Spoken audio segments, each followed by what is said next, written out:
The most influential woman of my life is Jana Gallagher. She's my friend and mentor of about 10 years. My mom, Zoraida Garcia. So the two most influential women in my life are my wife, Teresa, for 30 years, and her mom, Jane Hunter. My big sister, Marcia Page. My mom, hands down. My grandmother, Linda Lambert. The most important woman in my life is my mom. It's my Gaga. She's my grandma. Mama. The most influential woman to me is my mom, and she's been my mom for 13 years.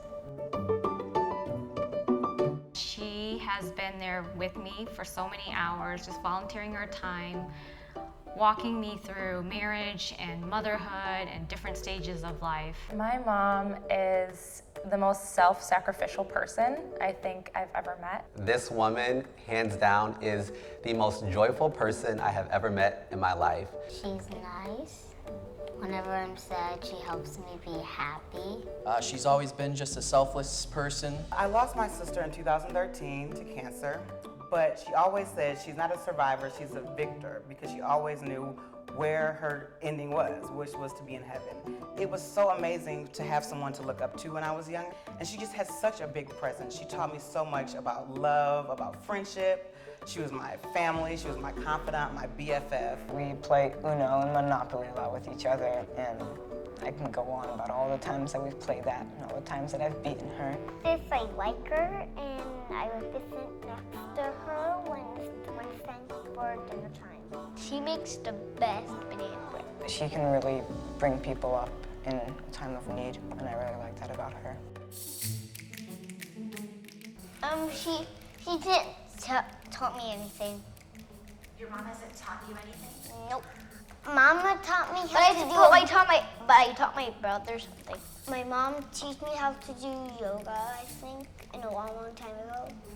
I think one of the things that she's taught me is just to be in God's presence, just finding God in the ordinary. You give thanks to God that you woke up and that it is going to be a great day. And that is something that I've tried to instill in my life. What I really, really learned from her is that she modeled Christ's love. And even in her absence, it's really charged me to continue to kind of carry that torch. There may be tough situations, but nothing really ever phases me, because I always think to these words that she says, like, it may hurt that deep, but it never is that deep. Teresa's just been a fantastic woman in raising my spirits and keeping me strong. And her mother, Jane Hunter, set that foundation, raising her up in a very Christian home.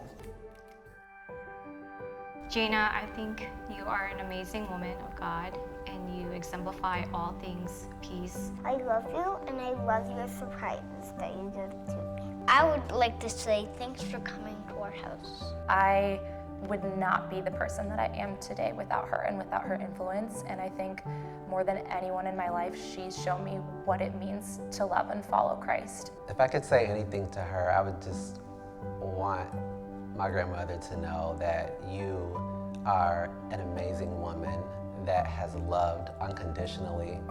You've not only given that to me, but you've modeled that and shown me what it looks like to love others unconditionally in the way that Jesus intended for us to love. She's a small woman, but she is such a big presence. I just want her to know that. If I could say one thing to my mom right now, it would be that she's the greatest mom in the world. I'd probably tell her that I love her, and I'd thank her for encouraging me, and I'd thank her for how courageous she is. Marcia, thank you so much. You were my biggest fan and my big sister. Thank you for always keeping me sharp. Thank you for setting the foundation and laughing at all my jokes. I miss you, Mom.